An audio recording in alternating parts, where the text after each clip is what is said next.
Hello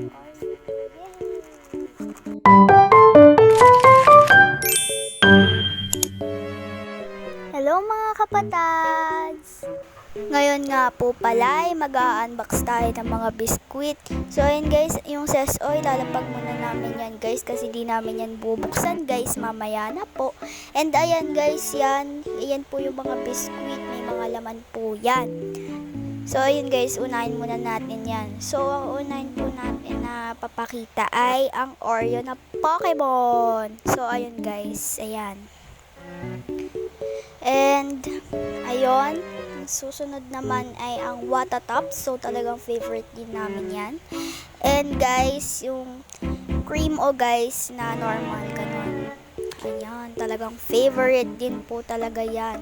And then, ayan guys, yung cream o na cake witch. Ayan. So, parang bago lang yan ata. And then, ayan guys, Milo. Ayan, ang bago ko pong papapakin dahil favorite ko po yung papakin. So, ayan naman guys, yung magic na may kasamang greatest white. Gulat kami, kala ko may kapete. Ayun pala, nakadikit lang. Tapos, ayan, mga Lucky Me, opo. And then, mga pansit canton, ganon. Kasi, syempre, pag nagutom sa madaling araw, may kakainin tayo. So, yun guys, sa tingin ko din yung mga biskwit na ano ko, siguro hindi rin yan magtatagal ng ilang weeks, ganon. Kasi, matakaw ho yung kapatid ko sa biskwit. And then, ayun guys, ibabalik na natin sila. Ayan guys, so, ayan yung plus na yan, yung Seso, hindi muna namin bubuksan guys, siguro bukas na ilalagay namin sa ref. Ayun. So, ayun guys, ayan.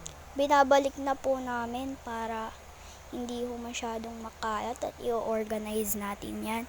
So, ayun guys, syempre sa dadating na pasukan sa July 29 and sana po hindi mag-suspend and sana po wala na hong nasaktang tao nung nagbaha. Opo. So, sa amin kasi dito sa Imus, hindi nagbaha. Sana po. Ayun guys, binalik na namin. So, ayan. Ay. So, yon. Bumuka talaga. Yon. So, yon guys, yung plus. Yun lang. Bye-bye! Babalik na namin. Okay. Successful.